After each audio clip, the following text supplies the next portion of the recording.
नमस्कार विद्यार्थी मित्रांनो, चला आपण आज पुन्हा एकदा एक नवीन व्हिडिओ आपल्यासाठी घेऊन आलेलो आहे। बघा, आपल्या चॅनलवरती जे नवीन असतील विद्यार्थी त्यांनी आपल्या चॅनलला सबस्क्राइब करा आणि शेअर करा चॅनलला। बघा, आपण आज एक नवीन माहिती आपल्याला प्रोव्हाइड करत आहोत बँड्समन पदासाठी। बँड्समन पदासाठी ज्या विद्यार्थ्यांनी फॉर्म भरलेला आहे आणि ज्यांना अजून माहित नाही की बँड्समन पदासाठी फॉर्म भरल्यानंतर आपल्याला काय करावं लागतं, तिथे स्किल टेस्ट असते। त्या स्किल टेस्ट मध्ये आपल्याला काय काय करावं लागतं, तिथे गेल्यानंतर आपल्याला काय परफॉर्मन्स द्यावा लागतो, या सगळ्या गोष्टी जर तुम्हाला माहिती असतील तर तुम्हाला याचा फायदा होऊ शकतो भरतीला।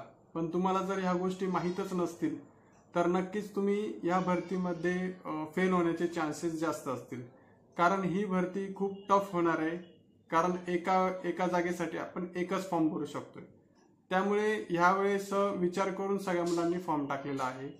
तर बघा विद्यार्थी मित्रांनो, आपल्या बँड्समनच्या विद्यार्थ्यांसाठी एक नवीन त्याच्यामध्ये ऍड केलेला असतो, तो काय असतो, स्किल टेस्टचा प्रकार। बघा, हा जो स्किल टेस्ट आहे यासाठी आपल्याला तयारी काय काय करावं लागते। महत्त्वाचं म्हणजे आपल्याला जे कोणतं तरी एक इन्स्ट्रुमेंट असतं, ब्रास इन्स्ट्रुमेंट म्हणतात त्याला, जे ट्रम्पेट असेल, क्लारनेट असेल, सॅक्सोफोन असेल, इफोनियम असेल, ट्रम्बोन असेल, म्हणजे अशी जे तोंडाने आपण वाद्य वाजवतो, या प्रकारच्या वाद्यापैकी कोणतंही एक वाद्य आपल्याला वाजवता येणं गरजेचं आहे, तरच आपल्याला या स्किल टेस्ट मध्ये आपल्याला मार्क्स मिळतात।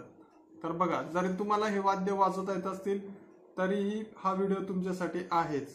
कारण असं आहे की तुम्हाला जरी एखादं वाद्य वाजवता येतंय, पण जर तुम्हाला त्याच्यातलं जे वेस्टर्न लँग्वेज असते, जी थिअरी असते, ती जर तुम्हाला येत नसेल तर तुम्हाला ते 100% फेल करू शकतात।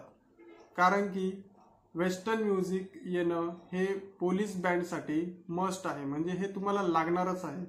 त्याच्यामुळे आपण जे बाहेरचे विद्यार्थी आहेत, माझ्याकडे आता ज्या विद्यार्थ्यांपैकी आहेत, बरेचसे विद्यार्थी बाहेरचे पण आहेत आणि नाशिकचे पण आहेत, पण ज्या विद्यार्थ्यांना इथे येणं राहणं पॉसिबल नाही, अशा विद्यार्थ्यांसाठी आपण एक नवीन बॅच लॉन्च करत आहोत, ऑनलाईन बॅच।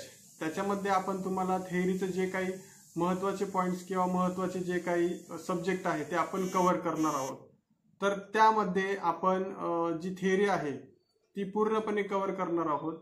त्याच्यामध्ये तुम्हाला बघा, प्रत्येक इन्स्ट्रुमेंट वाईज आपल्याला वेगळं थिअरी असते, जसं की ट्रम्पेट, क्लारनेट असेल, सॅक्सोफोन असेल, इफोनियम असेल, याच्या प्रत्येक इन्स्ट्रुमेंट वाईज आपल्याला वेगवेगळी थिअरी असते, बरोबर। तर ह्या आपल्याला थिअरी करणं गरजेचं आहे, कारण की पुढे जाऊन जेव्हा आपली स्किल टेस्ट असणार आहे त्यावेळेस तुम्हाला तिथे ओरली काही प्रश्न विचारू पण शकतात। बोर्ड असतो, त्या बोर्डवरती पण तुम्हाला काही सिम्बॉल्स असतात किंवा काही प्रश्न असतात, ते तुम्हाला तिथे सॉल्व्ह करावं लागतात। तर एक लक्षात ठेवा, ही जी थिअरी आहे ही खूप महत्त्वाची आहे।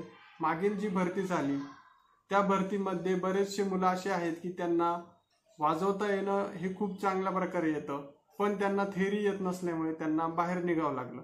त्यामुळे ह्या थिअरीकडे तुम्ही दुर्लक्ष करू नका। तर त्या जे बाहेर विद्यार्थी राहतात, ज्यांना पॉसिबल नाहीये नाशिकमध्ये येऊन राहणं, तर त्यांच्यासाठी आपण एक खूप महत्त्वाचा जो कोर्स आहे तो लॉन्च करत आहोत। तर त्या कोर्स मध्ये आपण एक साधारण 12 दिवसाचा कोर्स असणार आहे। त्या 12 दिवसाच्या कोर्समध्ये आपण पूर्णपणे जी थिअरी आहे ती दररोज 1 ते 1.5 तास आपली चालणार आहे। ती थिअरी आपण पूर्णपणे कव्हर करणार आहोत।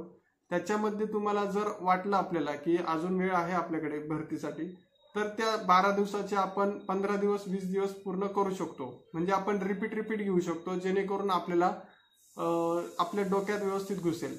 म्हणजे एखाद्या तुम्हाला टॉपिक जरी नाही कळाला तर तो टॉपिक आपण पुन्हा घेऊ, म्हणजे आपण रिव्हिजन सुद्धा घेऊ। तर हा जो कोर्स आहे हा आपण 5 तारखेपासून चालू करत आहोत, येत्या 5 जून पासून चालू करत आहोत। तर नक्कीच आपण जास्तीत जास्त विद्यार्थ्यांनी या कोर्सचा लाभ घेतला पाहिजे असं मला वाटतं।